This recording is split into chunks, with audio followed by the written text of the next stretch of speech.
Mas, se fizermos de Deus nossa meta, percebendo que nada vai nos satisfazer, exceto a união consciente com Deus, nunca haverá coisas como idade, privação, solidão ou vazio em nossa experiência.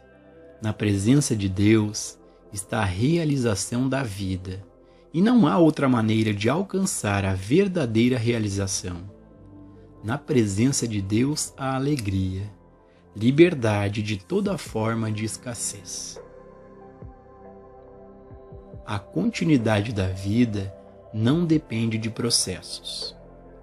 Mais um passo em nosso desenvolvimento espiritual é dado quando chegamos a um ponto em que não estamos exigindo que a vida se cumpra deste lado da sepultura, porque agora não desejamos este ou aquele lado, mas apenas a realização. Se o Espírito de Deus habita em nós, então temos a capacidade de liberar nossos desejos, até mesmo o desejo pela vida humana, ao percebermos: que diferença pode fazer se eu estou olhando para a vida deste lado ou daquele? No que diz respeito a Deus, importa de que lado da fronteira a vida está sendo vivida? A vida é eterna, não pode ser diferente. Está acontecendo continuamente e se cumprindo sem fim. Nada eu procuro, nada. A compreensão da minha união consciente com Deus é o suficiente. Em minha unidade com Deus, sou um com toda a vida espiritual em todos os lugares. Deste lado da sepultura, do outro lado e do lado da vida que ainda não se manifestou neste mundo. Todo o espaço está preenchido com a vida de Deus. Todo o espaço e todo o tempo, passado, presente e futuro. E somos um com essa vida, até mesmo com aquela que ainda não nasceu. A vida existe antes do nascimento, e a vida existe durante e depois do nascimento. A vida existe depois da morte, porque Deus é vida, e Deus é a única vida. Não há poder que possa impedir a vida de Deus de se expressar. A vida de Deus vive para se expressar. Podemos restringi-lo, entretanto, pela crença de que depende de órgãos ou funções físicas. Mas a vida de Deus é espírito, e não precisa de ajuda material para sustentá-la. Portanto, a vida de Deus pode se expressar onde quer que queira, e assim o fará. Mas cabe a nós remover as barreiras que afirmam que é dependente de um processo, dependente de um órgão ou de uma função. A vida depende da graça de Deus, e somente da graça de Deus. Quando a graça de Deus deseja que a vida de Deus apareça, ela aparece. A união consciente com Deus traz realização. Ser conscientemente um com Deus é ser conscientemente um com a vida espiritual de todos os seres e todas as formas. E então, tudo o que for necessário para a nossa realização entrará em nossa experiência. Se forem pacientes para serem curados ou alunos para serem ensinados, eles nos encontrarão. Se forem quadros a pintar ou livros a escrever, se for casamento, família ou negócios, tudo se manifestará. Nada pode impedir Deus de se realizar, uma vez que tenhamos feito contato com Deus. Se não fizermos contato com Deus, Deus ainda estará se realizando, mas não em nossa experiência. Uma vida harmoniosa e bem-sucedida depende de uma única demonstração, a demonstração de unidade consciente com Deus.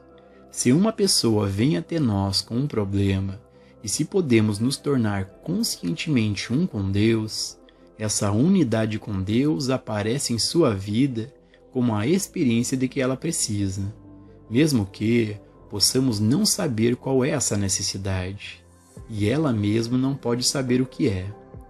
Tudo o que ela sabe é a carência que sente, mas não sabemos nem podemos saber como a satisfação aparecerá em qualquer situação particular. No caminho infinito, não faz diferença qual a natureza do problema. Uma pessoa pode ter febre, outra pode ter calafrios. Um pode ter um tumor e outro uma falta de provisão. Tudo o que temos que fazer para ajudá-la é tornarmos-nos conscientemente um com Deus. E, qualquer que seja a natureza de sua necessidade, ela será atendida. Seu cumprimento deverá vir em menos ou mais carne, ele virá. Se tiver que se demonstrar em mais ou menos companheirismo, ele o fará. Deixando a inteligência divina operar nas relações humanas. Qualquer que seja a forma da necessidade, a inteligência divina cuida de todo o assunto, sem que nos interponhamos com nossas crenças. Isso reforça o ponto de que um praticante nunca deve dar conselhos humanos quando é chamado para obter ajuda. Por exemplo, em casos conjugais, ele nunca deve aconselhar separação, divórcio ou a continuação do casamento. Ele não deve ter opinião alguma sobre isso. Ele deve fazer contato consciente com Deus e deixar Deus fazer pela vida daquele casal o que ele quiser. Se a vida deles for mais bem realizada juntos, todos os obstáculos a essa união serão removidos. Se, por outro lado, for necessário que eles sejam separados para encontrar a realização individual, este espírito conscientemente percebido trará a separação rápida e sem dor, sem perda para nenhum dos dois. Se o praticante entra em tal caso com uma noção pré-concebida de qual deve ser a demonstração, ele está operando no nível de um conselheiro matrimonial ou de um conselheiro psicológico, e isso não é cura espiritual. A função de praticante não é determinar se uma pessoa deve ser casada, solteira ou divorciada, se deve morar nesta cidade ou naquela cidade, ou neste país ou naquele país. A função do praticante é ir a Deus, fazer uma união consciente com Deus e, em seguida, deixar a presença de Deus fazer o que quiser. A única coisa essencial, a compreensão da presença de Deus. O princípio de alcançar a unidade consciente com Deus é eficaz em todas as atividades da vida. Quando estou dando uma palestra ou dando uma aula, nunca vou a Deus pedindo uma mensagem. Quando eu medito, é para perceber a presença de Deus, e quando eu a alcanço, a presença de Deus fornece a mensagem. Se eu fosse a Deus por uma mensagem, estaria indo por um efeito ou por uma forma, e perderia a essência. Se eu não buscar uma mensagem, mas desejar apenas a presença de Deus, será a presença de Deus que falará e dará a mensagem que deve vir através de mim. Muito do que está em meus livros eu mesmo não sabia, até que tudo começou a fluir, e fui ensinado ao mesmo tempo que os alunos. Não tenho como obter conhecimento, exceto quando ele vem por meio da inspiração. Então, por experiência, aprendi a não querer mensagens, a não querer pacientes e a não querer alunos. Só uma coisa eu quero e preciso: o sentimento e a consciência da presença de Deus, a consciência de minha unidade com Deus. Deixe-me sentir que Deus está vivendo minha vida, e vou confiar em mim mesmo para dar a volta ao mundo sem mala ou roteiro, ou para qualquer aula sem uma mensagem. Deixe-me sentir que Deus está segurando minha mão, que a presença de Deus está comigo, e, como Daniel, também não terei medo de leões, mas gostaria de ter certeza de que tenho Deus bem ali ao meu lado. Ou eu poderia ficar muito assustado até com um gatinho inofensivo. Se fizermos nosso contato consciente com Deus, nossa vida se cumprirá de acordo com o plano de Deus, não de acordo com o nosso esboço do que deveria ser. E o plano de Deus geralmente acaba sendo muito melhor do que qualquer coisa que poderíamos planejar. Não existe poder pessoal, e aqueles que acreditam que existe, mais cedo ou mais tarde, encontram um poder maior do que eles próprios, e às vezes são quebrados por ele. Mesmo confiar em Deus para algo pode ser perigoso, porque muitas vezes não é em Deus que nos apoiamos, mas em uma ideia em nossa mente, uma crença ou um conceito de Deus, e não podemos nos dar ao luxo de nos apoiarmos nisso. A única coisa em que podemos nos apoiar é o nada. Nada que sabemos, nada que possamos ver, ouvir, saborear, tocar ou cheirar. Nisso podemos nos apoiar, e realmente nem teremos que nos apoiar. Estaremos descansando no ser de Deus. Pois os meus pensamentos não são os vossos pensamentos, nem os meus caminhos os vossos caminhos. Minha paz vos dou, não como o mundo a dá, eu vos dou. Os pensamentos de Deus e a paz de Deus transcendem a compreensão humana, mas eles vêm apenas para a pessoa que fez a união consciente com Deus. Nessa união, todas as coisas aparecem no mundo exterior. Perdendo o medo dos efeitos. A correta mensagem da verdade colocada em nossa consciência, pensada, ponderada e meditada, vivida e praticada, desenvolve um estado espiritual de consciência. Podemos ver como essa prática se torna consciência realizada se tomarmos a premissa básica de que não há poder na forma ou efeito, e trabalharmos com isso. Esse princípio pode ser testado colocando-se dinheiro na nossa frente e observando, para ver se há algum poder nele. Imediatamente, observamos que ele permanece onde o colocamos, e lá ficará para todo sempre e sempre, simplesmente morto. Não tem poder, não pode sair e comprar nem mesmo uma xícara de café, não pode atrair interesse, não pode se multiplicar, não pode vir para mim e não pode ir para você. No minuto em que isso for percebido, podemos relaxar e desistir de lutar por isso. Vale a pena lutar por algo tão morto quanto este pedaço de metal ou papel diante de nós? O poder não está no dinheiro. O poder está no suprimento. O Espírito invisível de Deus, a inteligência ou amor que está dentro de nós. Esse Espírito de Deus atrai a forma de suprimento para nós. Isso nos manterá, e o Espírito de Deus dentro de nós fará uso dele de maneira inteligente e amorosa. Agora, podemos usar o dinheiro como ferramenta ou instrumento, porque a inteligência que trouxe até nós é a inteligência que sabe o que fazer com ele, e pode gastá-lo ou investi-lo. Não é pelo dinheiro que vale a pena lutar, é a sabedoria espiritual que o traz até nós que vale a pena ser conquistada.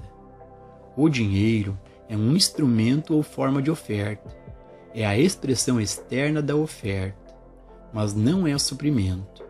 Sempre que pensarmos em precisar de dinheiro, comida, roupas ou moradia, devemos nos lembrar: isso não é suprimento.